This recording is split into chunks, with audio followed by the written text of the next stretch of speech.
I'm Deacon Phillips. The reading this past Sunday, the gospel reading was from John 17, which is the final discourse of Jesus. And we didn't really get that recorded in church, so I thought I'd put it up this way. This was the reading for the seventh Sunday of Easter. So if you knew that the soldiers were coming to take you away in a few hours to kill you, what would you do? Well, if you were Jesus, you would gather with your family and friends, and then you would go over all of the most important things that you wanted to tell them.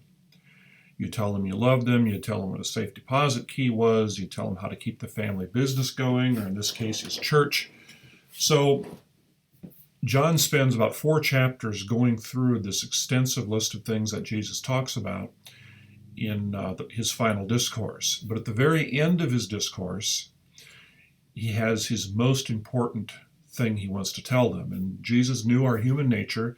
He knows that if you tell somebody a lot of things, they're probably only going to remember the last couple of things. So the final thing he tells them, the final thing he does with them before they leave the Good Supper, or the Last Supper, and go across the valley to the Garden of Gethsemane for his passion, the final thing he tells them is that he prays for their unity. He prays that they be unified just like he and the Father are unified, which of course is perfect unity. He prays that they stay unified because he knows that a unified church is a powerful witness. It's a powerful witness to the world. It's going to be strong. It's going to be able to resist all of the things that come against the church. He had protected his disciples for these last couple, 2 or 3 years. None of them were executed or imprisoned or anything.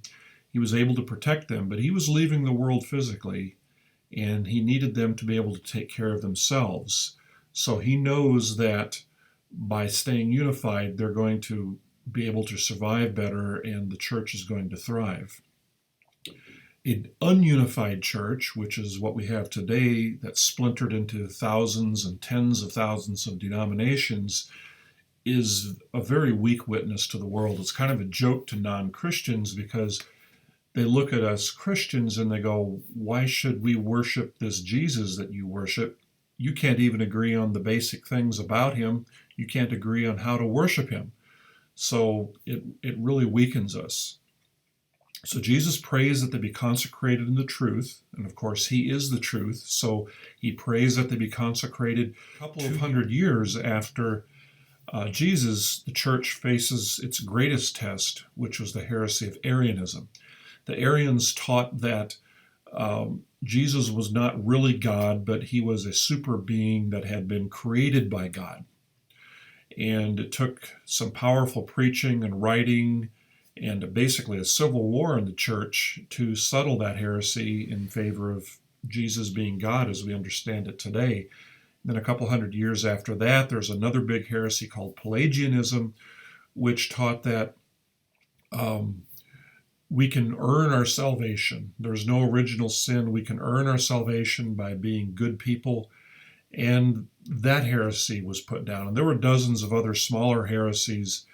But then finally, about 1100 AD, there was the great split, the great schism between the Eastern and the Western Church. The Eastern Orthodox split off from the Latin Church at that time, and that still has not been healed. And then about 1500 years after Christ, of course, we had the Protestant rebellion where Martin Luther brought out his ideas, and then all of the Protestants split off, and then the Protestants couldn't agree with each other, and they split, and they split, and they split, and they split. So at this point, we have maybe 30,000 different denominations of Protestantism, and that has not been healed.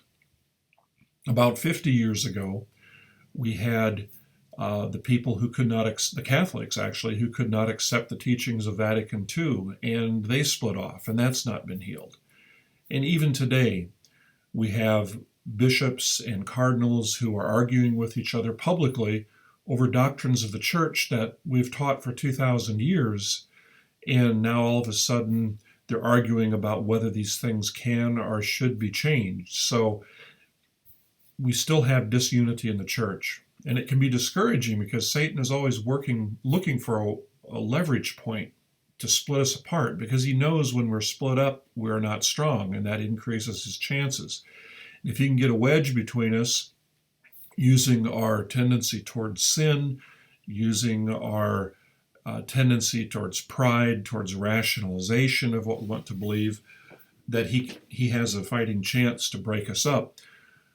But it's not all gloom and doom, because as Christians, we know that Jesus already won this war. The battles are still going on, but Jesus basically won the war. Individual souls are still being lost, but the church will survive. And the reason I went through that rather tawdry history there was to emphasize that the church has been through even worse things in the past, and it has come out just fine. There are also, I'd like to emphasize, green shoots of new growth in the church, signs of unity and growth coming, and most of these things come from lay-led apostolates. Things like EWTN Catholic television is a phenomenon. Catholic radio is something that just didn't exist hardly 10 years ago, and now it covers the entire country.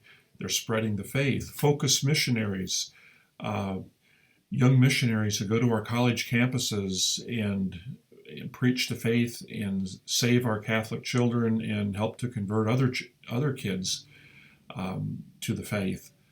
And CEC, Christians Encounter Christ, is a great program which turns out dozens of fired up Catholics every weekend that they meet who really know and love Jesus after that weekend. These are great things that are going on in the church. But we as Catholics need to remember that it's never just me and God. It's always we and God. We strengthen each other, we advance together. If my spiritual life isn't what it should be, that hurts you. And if your spiritual life is not what it should be, that hurts me. So we need to stay unified, and we can help to perfect each other. There is no love of neighbor without first loving Jesus. But our love of Jesus is perfected in loving our neighbor.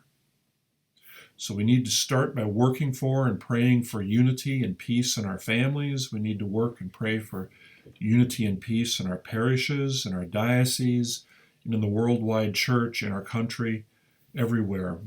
Turn off some of the arguing and the bickering that you see on the TV programs, and work and pray for peace and unity. And of course, don't forget to work and pray for peace in our souls, and to work and pray for unity with Christ, who is the source of all unity.